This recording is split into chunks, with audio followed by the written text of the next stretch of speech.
All right, so what is the economy looking like ahead of the budget? What are the expectations? To speak on this, I'm joined now by Aditi Nayar, Chief Economist at ICRA, Sanjay Kumar, Partner at Deloitte, Ajay Bagga, Chairman of Elements Platform and Market Expert, also joins us on the show because it's truly been a tumultuous time for the markets as well. So, too many factors for the markets to look at beyond the budget, but we'll come to that in just a bit. Aditi, let's talk about the macro numbers first. One thing that struck me as interesting and perhaps comment worthy was the range for GDP growth that the economic survey lays down. It's quite a wide range, an 80 basis point difference between 6 to 6.8% with a base of 6.5%. How do you look at it, and is it reflective of the uncertainty that we face currently? Thanks. Certainly uncertainty remains rife. I mean, it's not what we experienced in the last couple of years in terms of the pandemic or the sudden onset of the Russia-Ukraine war. But still, there are a lot of factors that are at play which do suggest that this year coming ahead is also going to be reasonably unpredictable. And, we have to be prepared for the fact that uncertainty may be here to stay for some more time. Particularly things like what the Fed is going to do, what is going to happen with China's own domestic growth outlook, etc. Now, I'm not going to argue with the fact that there is a range or that the range is wide. I think that's pragmatic, given the fact that the eco survey comes once a year. People like me, we can change our forecasts during the year, and we do, based on updated information as and when it comes by. But the economic survey is a document which is going to be there for the year ahead, and so we really can't argue with the fact that they've given a range of 80 basis points. My own forecasts are at the lower end of this range. I expect that growth is going to be around 6% in FY24 in real terms. I feel that there are signs of the recovery remaining uneven, but that there are strengths in different pockets. And certainly there do seem to be parts of consumption where what was pent up earlier now seems to be getting more sustainable. And also we are seeing some signs that private capex is becoming a bit more broad-based. Next week, we'll get the capacity utilization figures for at least for Q2. And we are expecting them to be upwards of 74%. And 75% is typically the threshold after which we start to see capacity expansion becoming broad-based. And that there are some signs of that which are available now. And these factors will support growth in the coming year. We also see a very strong pipeline of project completion ahead, which again should support growth, particularly if the project completion as well as capex by the center and the states can be upfronted in FY24 instead of being back-ended, which has been the case with the states in the current year. But exports is something where we are watchful and we're concerned about how intense the impact of the global slowdown is going to be, especially on the merchandise side. Therefore, we are placing growth at 6%, which is at the lower end of the eco-survey's range.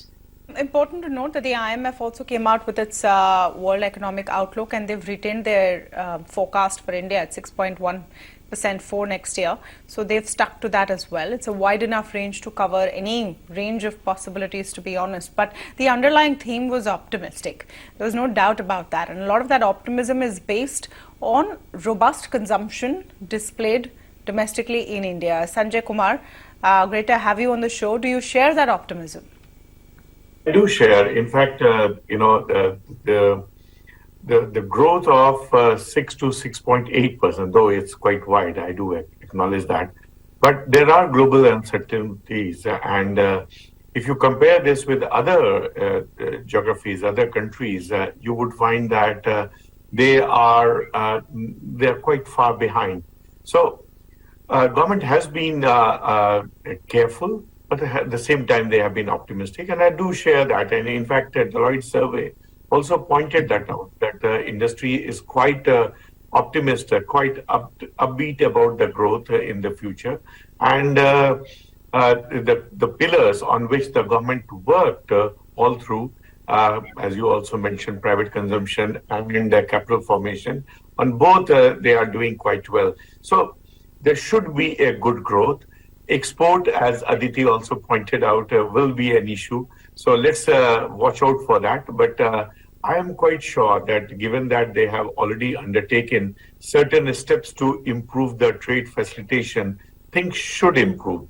In any case, there are a lot of India is fast becoming part of the global supply chain, and the exports. Of course, it is not only about the finished product, but it's also the intermediate products, and it's important to be part of the supply chain. So, if we continue to be on that journey, I suppose even the exports will start looking up. But 1 year is a long term, and there are a lot of headwinds, affecting us. Commodity price at the moment is looking good from our point of view. It's moderating, but since none of these in our hand, and we are a, a big consumer of those commodities, largely the petroleum and other products.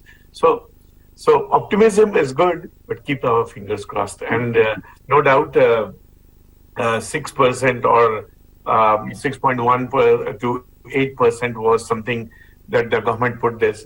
It's wide, but it's okay. Yeah, and it Final does, figure. We'll wait for the figure that will emerge tomorrow as well. This is the trailer. The main show is yet to begin. So we're setting the stage here. Ajay Bagga, markets love to say budget is a non-event. We just hope that they don't do anything to harm us. But it's been such a hectic week and a few days for the Indian markets. What is the market looking at as far as the budget is concerned, or is the focus also on the Fed meet, which will take place several hours later? The Fed meet is more important. Why the budget's importance has reduced, Tamanna? Because the indirect taxes, the leeway has gone away with GST. It's more a GST council, and you will not get the changes to liquor or petroleum products that are really needed as the next reforms on GST, or a reduction in the GST rate. What Kelkar committee had said, a 12% single number.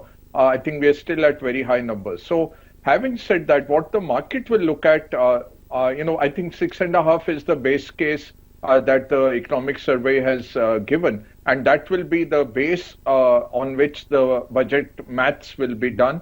So that's talking of something like 300 lakh crores of nominal GDP for next year. That will be the base that we will start with.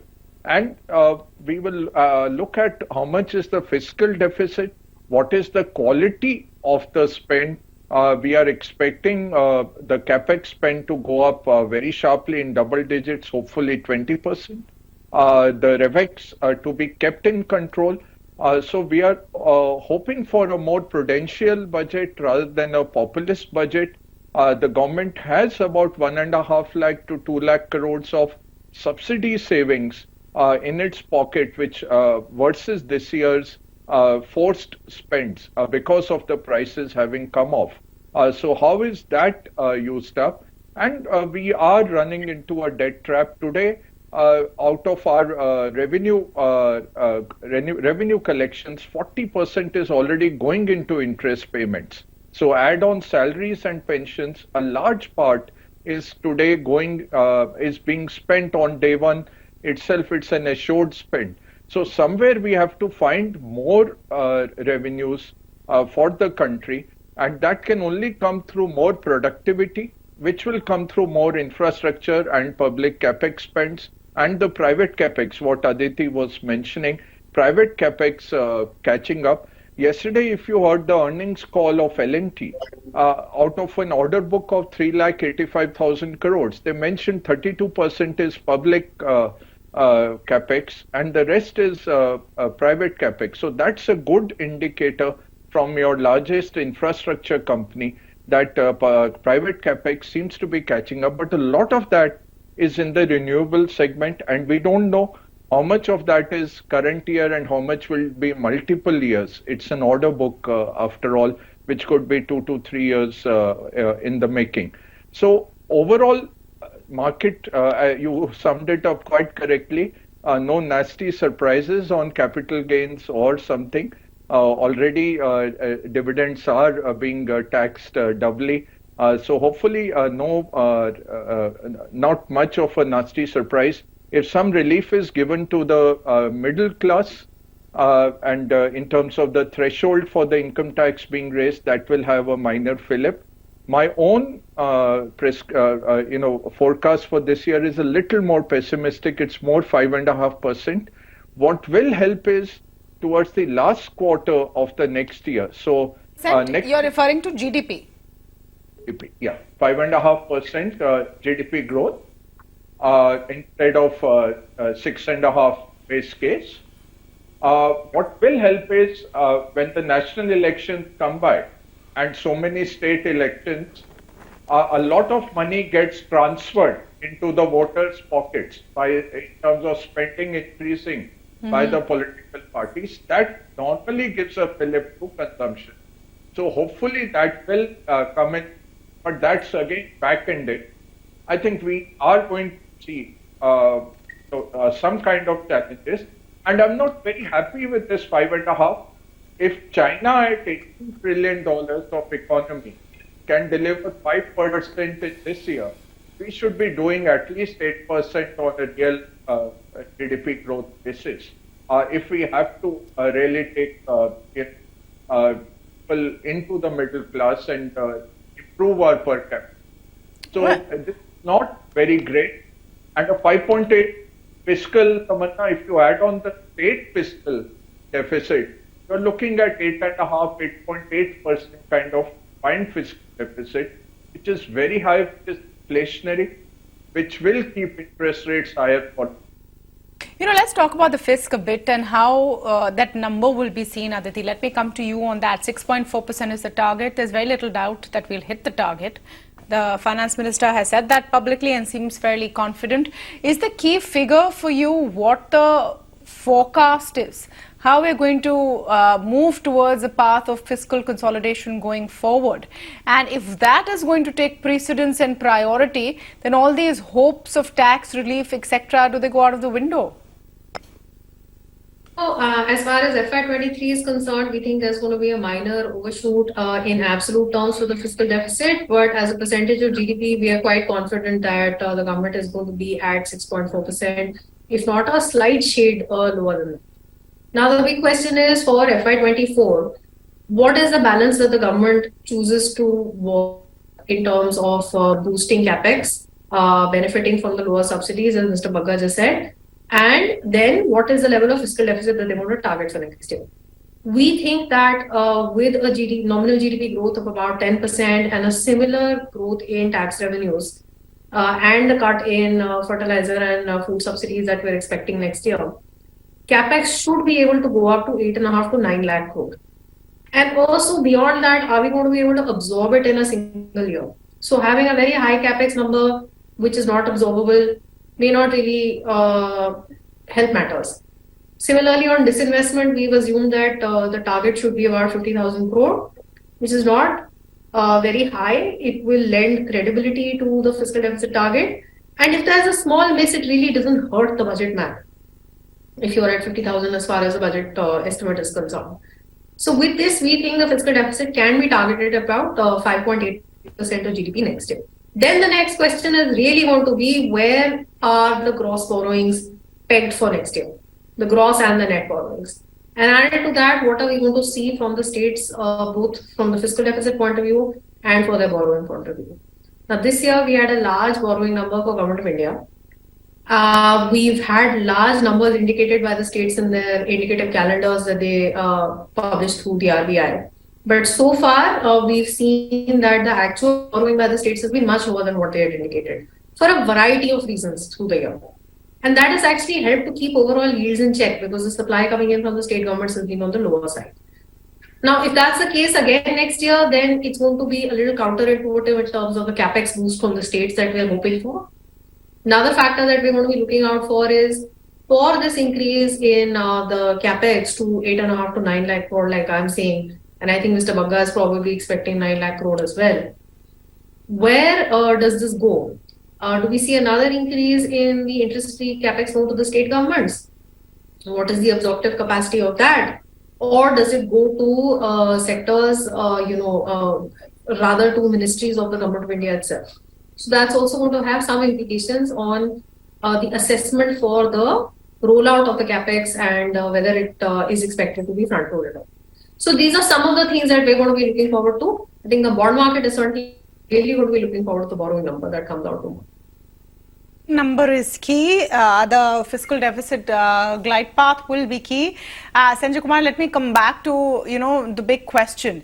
At least a cosmetic sort of tinkering with direct tax rates to give the perception of some relief, a sweetening of the new tax regime, perhaps that is being widely expected. What is in your checklist to watch out for? So, Tamanna, if you see that on the corporate side, the rates were lowered, and now I think we are quite competitive internationally. So, I would not think that there would be changes in the corporate rates, corporate tax rates. And in any case, if you see the tax to GDP ratio for the corporate tax, it's actually going down.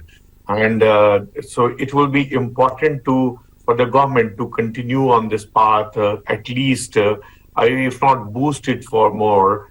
And they should be looking at some of these revenue forgone, because it at the moment continues to be between 16 to 17% of the tax collected. So the issue will be twofold. One, how do I get more investment so that more companies come and settle down here, so that we have more of these corporation tax.